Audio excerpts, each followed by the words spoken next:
దేవుని వాక్యమైన పరిశుద్ధ గ్రంథం బైబిల్లో నుండి సంఖ్యాకాండం 23వ అధ్యాయాన్ని చదువుకుంటాం. అప్పుడు బిలాము, ఇక్కడ నేను బలి అర్పించుటకు 7 బలిపీఠములను కట్టించి ఇక్కడ 7 కోడెలను 7 పొట్టేలను సిద్ధపరచమని బాలాకుతో చెప్పెను. బిలాము చెప్పినట్లు బాలాకు చేయగా, బాలాకు బిలామును ప్రతి బలిపీఠం మీద ఒక కోడెను ఒక పొట్టేలును దహన బలిగా అర్పించిరి. మరియు బిలాము బాలాకుతో, బలిపీఠం మీది నీ దహన బలి యొద్ద నిలిచి ఉండుము, నేను వెళ్ళేదను. ఒకవేళ యెహోవా నన్ను ఎదుర్కొనునేమో, ఆయన నాకు కనపరుచున్నది నీకు తెలియజేస్తారని చెప్పి మెట్ట ఎక్కెను.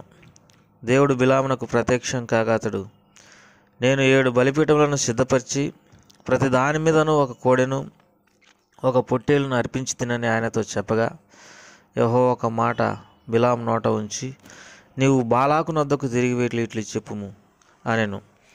అతడు బాలాకు నొద్దకు తిరిగి వెళ్ళినప్పుడు అతడు మోయాబు అధికారులందరితో తన దహన బలి యొద్ద నిలిచి ఉండెను.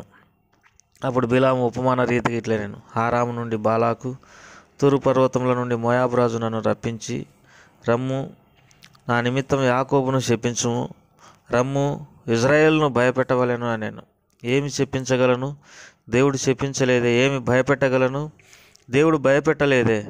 మెట్టల శిఖరం నుండి అతని చూచుచున్నాను, కొండల నుండి అతన్ని కనుగొనుచున్నాను. ఇదిగో, ఆ జనం ఒంటిగా నివసించును, జనములలో లెక్కింపబడరు. యాకోబు రేణువులను ఎవరు లెక్కించగలరు? ఇజ్రాయేల్ 4వ పాలును ఎవరు లెక్క పెట్టగలరు? నీతిమంతుల మరణం వంటి మరణం నాకు లభించునుగాక. నా అంత్యదశ వారి అంతం వంటిది దగునుగాక. అంతటా బాలాకు బిలాముతో, నీవు నాకేం చేస్తివి? నా శత్రువులను శపించుటకు నేను రప్పించితిని, అయితే నీవు వారిని పూర్తిగా దీవించితివనెను. అందుకతడు, యెహోవా నా నోట ఉంచిన దానిని నేను శ్రద్ధగా పలకవద్దా అని ఉత్తరం ఇచ్చెను. అప్పుడు బాలాకు, దయచేసి నాతో కూడా మరొక చోటికి రమ్ము, అక్కడ నుండి వారిని చూడవచ్చును. వారి చివర మాత్రమే కనబడుదురు గాని వారందరూ నీకు కనబడరు. అక్కడ నుండి నా నిమిత్తం వారిని శపించవలనని అతనితో చెప్పి, పిస్కా కొండ నున్న కావలి వారి పొలమునకు అతన్ని తోడుకొని పోయి 7 బలిపీఠములను కట్టించి ప్రతి బలిపీఠం మీద ఒక కోడెను ఒక పొట్టేలును అర్పించెను. అతడు, నీవు ఇక్కడ నీ దహన బలిని నిలిచి ఉండుము, నేను అక్కడ యెహోవాను ఎదుర్కొందునని బాలాకుతో చెప్పగా, యెహోవా బిలామును ఎదుర్కొని ఒక మాటను అతని నోట ఉంచెను. నీవు బాలాకు నొద్దకు తిరిగి వెళ్ళి ఇట్లు చెప్పుమనెను. అతడు బాలాకు నొద్దకు వెళ్ళినప్పుడు అతడు తన దహన బలి వద్ద నిలిచి ఉండెను. మోయాబు అధికారులను అతని వద్ద నిలిచి ఉండిరి. బాలాకు యెహోవా ఏం చెప్పున్నది అడుగగా, బిలాము ఉపమాన రీతికి ఇట్లా అనెను. బాలాకు, లేచి వినుము, సిప్పోరు కుమారుడా, చెవిగి నా మాట ఆలకించుము. దేవుడు అబద్ధమాడుటకు ఆయన మానవుడు కాడు, పశ్చాత్తాపడుటకు ఆయన నరపుత్రుడు కాడు. ఆయన చెప్పి చేయకుండానా, ఆయన మాట ఇచ్చి స్థాపింపకుండానా? ఇదిగో, దీవించుమని నాకు సెలవాయను. ఆయన దీవించెను, నేను దాన్ని మార్చలేను. ఆయన యాకోబులో ఏ దోషమును కనుగొనలేదు, ఇజ్రాయేలులో ఏ వంకరతనమును చూడలేదు. అతని దేవుడైన యెహోవా అతనికి తోడై ఉన్నాడు. రాజు యొక్క జయధ్వని వారిలోనున్నది. దేవుడు ఐగుప్తులో నుండి వారిని రప్పించెను. గురుపోతు వేగం వంటి వేగం వారికి కలదు. నిజముగా యాకోబులో మంత్రం లేదు, ఇజ్రాయేలులో శకునం లేదు. ఆయా కాలమందు దేవుని కార్యములు యాకోబు వంశస్థులకు ఇజ్రాయేలులకు తెలియజెప్పబడును. ఇదిగో, ఆ జనం ఆడు సింహం వలె లేచును, ఆ సింహం వలె నిక్కి నిల్చును.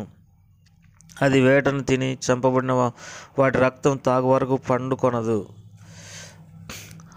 అంతటా బాలాకు, నీవు ఏమాత్రం వారిని శపింపనవద్దు, దీవింపనవద్దు అని బిలాముతో చెప్పగా, బిలాము, యెహోవా చెప్పినదంతా నేను చేయవలెను, నేను నీతో చెప్పలేదా అని బాలాకుకు ఉత్తరమేగా, బాలాకు, నీవు దయచేసి రమ్ము, నేను వేరొక చోటికి నేను తోడుకొని పోయేదను. అక్కడి నుండి నా నిమిత్తం నీవు వారిని శపించుట దేవుని దృష్టికి అనుకూలమగునేమో అని బిలాముతో చెప్పాను. బాలాకు ఎడారికి ఎదురుగానున్న పేరు శిఖరమునకు బిలామును తోడుకొని పోయి తర్వాత, బిలాము, ఇక్కడ నాకు 7 బలిపీఠములు కట్టించి ఇక్కడ 7 కోడెలను 7 పొట్టేలను సిద్ధపరచమని బాలాకుతో చెప్పాను. బిలాము చెప్పినట్లు బాలాకు చేసి ప్రతి బలిపీఠం మీద ఒక కోడెను ఒక పొట్టేలును అర్పించెను. ప్రభువారు ఈ వాక్య భాగాలను మన కొరకై దీవించి ఆశీర్వదించునుగాక. ప్రియమైన సోదరి సోదరులారా, మరి సంఖ్యాకాండం 23వ అధ్యాయాన్ని చదువుకున్నాం. మనము సంఖ్యాకాండం మరి 22వ అధ్యాయంలో దేవుని యొక్క కోపము బిలాం మీదికి రావడం మనం చూస్తాం. ఈ వ్యక్తి సోదె సొమ్ము కోసం, మరి బహుమానం కోసం దేవుని ప్రజలను శపించి వారు నాశనం చేయాలని ఆలోచన కలిగినటువంటి వాడుగా ఉన్నాడు. 3 సార్లు దేవదూత గాడిదకు ఎదురుగా నిలిచింది. గాడిద దేవదూతను చూస్తూ వచ్చింది, కానీ బిలాము దేవదూతను చూడలేకపోయినాడు. కారణం ఏంటంటే డబ్బు మీద ఆశతో అతని కనులు మూయబన్నాయి, అనగా అతని మనోనేత్రాలు మూయబన్నాయి. గుడితనం అనేది అతనికి ఏర్పడింది. అతడు మరి గాడిదను కొట్టినప్పుడు గాడిదకు దేవుడు వాక్కునిచ్చి మాట్లాడిచ్చినాడు గాడిదతో. అయినప్పటికీ అతడు తెలివిలేనటువంటి వాడుగా ఉన్నాడు. ఎంత వెర్రితనం కలిగినటువంటి వాడో మనం ఇక్కడ అర్థం చేసుకోవచ్చు. గాడిద అంటది, నేను మరి నీ దాననైన నాటి నుండి నేటి వరకు నన్ను ఎక్కుచూ వచ్చిన వాడవు కదా, నేను ఎప్పుడైనా నేను ఇట్లా చేసినా అంటే బిలాం అంటాడు, నా చేత ఖడ్గం ఉన్నాడలా నేను నిన్ను చంపివేసిందునని అంటాడు. కాబట్టి కేవలం తనకు సోదె సొమ్ము లేకపోతే డబ్బు అనేటటువంటి ఆశతో దైవికమైన విషయాలన్నింటిలో గుడ్డివాడైనాడు. వేరే వాళ్ళను శపించాలి, అనగా ఇజ్రాయేలును శపించాలి, దాని ద్వారా వచ్చేటటువంటి బహుమానం తీసుకోవాలనేటటువంటి ఆతృతతో వెళ్ళిపోయినాడు. ఇక్కడ 23వ అధ్యాయంలో మరి ఆ వ్యక్తి ఇజ్రాయేలులను శపించాలని అనుకుంటే దేవుడు ఆ శాపాన్ని ఆశీర్వాదంగా మారుస్తూ వచ్చినాడు.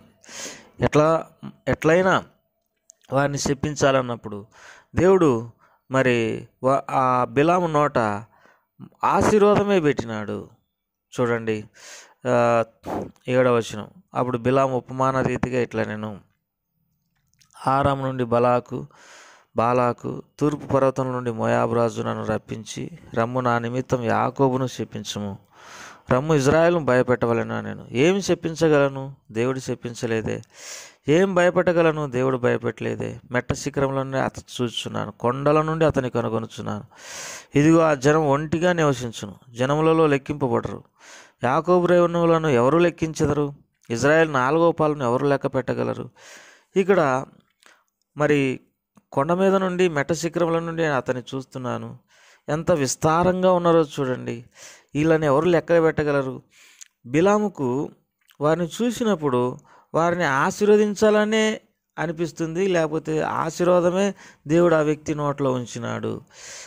అయితే బాలాకు అంటాడు, ఇంకొక స్థలానికి తీసుకుని పోయి వారి ఎనికి భాగం మాత్రమే చూపిస్తాను, అప్పుడు వారిని శపించు అని అంటాడు. వెనక చూసినా ముందు చూసినా ఏ వైపు నుండి చూసినా వారిని శపించడానికి అవకాశం లేకుండా దేవుడు మరి చేస్తూ వచ్చినాడు. ప్రియమైనటువంటి వారలారా, దేవుని ప్రజల నష్టాన్ని కోరుకునేటటువంటి వారు ఈ లోకంలో చాలామంది ఉన్నారు, వారిని శపించి వారిని నష్టపరచాలని. కానీ దేవుడు తన బిడ్డల పక్షంగా ఉండి ఆ శాపాన్ని ఆశీర్వాదంగా మార్చేటటువంటి వాడు. ఒక మాట 18వ అధ్యాయంలో సంఖ్యాకాండం 23వ అధ్యాయం 18వ వచనంలో చూడగలం. యెహోవా ఏం చెప్పినని అడగగా బిలాము ఉపమాన రీతికి ఇట్లా, నేను బాలాకు లేచి వినుము, సిప్పోరు కుమారుడా చెవికి నా మాట ఆలకించుము. దేవుడు అబద్ధమాడుటకు ఆయన మానవుడు కాడు, పశ్చాత్తాపడుటకు ఆయన నరపుత్రుడు కాడు. ఆయన చెప్పి చేయకుండా ఆయన మాట ఇచ్చి స్థాపింపకుండా ఆయన అబద్ధమాడేటటువంటి వాడు కాదు. ఆయన మానవుడు కాడు, పశ్చాత్తాపడేటటువంటి వాడు కాదు. ఆయన ఏదైనా చెప్తే చేస్తాడు. ఆయన మాట ఇచ్చి స్థాపించేవాడు.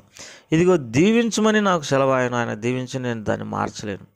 బిలాము బాలాకు అనగా మోయాబు రాజు, తర్వాత సోదెగాడైనటువంటి బిలాము ఆ ప్రజలు శపింపబడాలని ఎన్నెన్నో రీతులుగా మరి ప్రయత్నం చేస్తూనే ఉన్నారు, కానీ అది కుదరలేదు. ఎందుకంటే ఆయన దీవించిన తర్వాత ఎవరు మార్చలేరు, ఆయన ఆశీర్వదించిన తర్వాత ఎవరు మార్చలేరు. ఎందుకు ఇజ్రాయేల్ ప్రజలను దేవుడు ఆశీర్వదించినాడు అంటే 1వ వచనంలో ఆయన యాకోబులో ఏ దోషం కనుగొనలేదు, ఇజ్రాయేలులో ఏ వంకరతనమును చూడలేదు. అతని దేవుడైన యెహోవా అతనికి తోడై ఉన్నాడు. కాబట్టి దేవుడు అతనికి తోడుగున్నాడు. దేవుడు యాకోబులో ఏ దోషం చూడలేదు, ఏ వంకరతనాన్ని చూడలేదు. తర్వాత 23వ వచనంలో ఇంకా శ్రేష్టమైన మాటను గమనించగలం. నిజంగా యాకోబులో మంత్రం లేదు, ఇజ్రాయేల్లో శకునం లేదు, కాబట్టి లోకరీతిగా సైతాను చేత, మంత్రాల చేత, శకునాల చేత, దుష్టశక్తుల చేత ఆశీర్వదించబడినటువంటి వారు కాదు. శాశ్వతమైన స్థిరమైన ఆశీర్వాదం కలిగినటువంటి వారు ఇజ్రాయేలీలు. దేవుడే వారికి తోడుగున్నాడు. ఆ ఆశీర్వాదం ఎన్నటికీ మార్చలేరు, నేటి వరకు కూడా ఎవరు మార్చలేరు. కాబట్టి మనము మరి దేవుని చేత దీవించబడినటువంటి దేవుని ప్రజలముగా ఉండడానికి ప్రభు మనకు సహాయపడాలి. ఈ బిలాము అని అంటాడు ఒక మాట, మరి ఏమంటాడంటే, మరి నీతిమంతుల మరణం వంటి మరణం నాకు లభించునుగాక, తర్వాత నా అంత్యదశ వారి అంత్యదశగునుగాక. ఒక పక్క చెడు పనులు చేస్తూనే ఉన్నాడు, లేకపోతే శపించాలని ప్రయత్నం చేస్తూనే ఉన్నాడు బిలాము.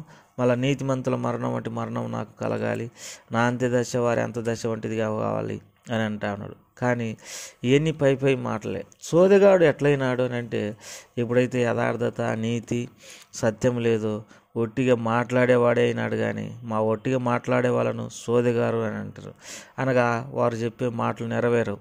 కాబట్టి ఈ బిలాము మరి ఎంతగా ఇజ్రాయేలును శపించాలని ప్రయత్నం చేసిన దేవుడు ఆ శాపాన్ని ఆశీర్వాదంగా మార్చినాడు ఇజ్రాయేలుల పక్షంగా. నా పక్షంగా లోకము ప్రజలు ఎంత మనల్ని శపించి మనల్ని నాశనం చేసి చూసినా, మన పేరు చెరపడానికి ప్రయత్నం చేసినా, మనల్ని పగబట్టిన, మనల్ని కష్టపెట్టిన ప్రభు మన పక్షంగా ఉన్నాడు. జయం మనదే. ప్రభు అటువంటి కృప దయచేయును గాక. ప్రేమగల తండ్రి, దయగల ప్రభా, నీకు ఎంతో 4 స్తోత్రములు. ఈ వాక్య భాగాలన్నింటినీ నా కొరకు, మా కొరకు, అందరి కొరకు దీవించండి. విన్నవారిలో కార్యం జరిగించండి, ఆశీర్వదించండి. మా ప్రియుల కుటుంబాలను దీవించండి. యేసు వారి నామం పేరట అడిగి పెట్టుకుంటున్నాం తండ్రి. ఆమెన్.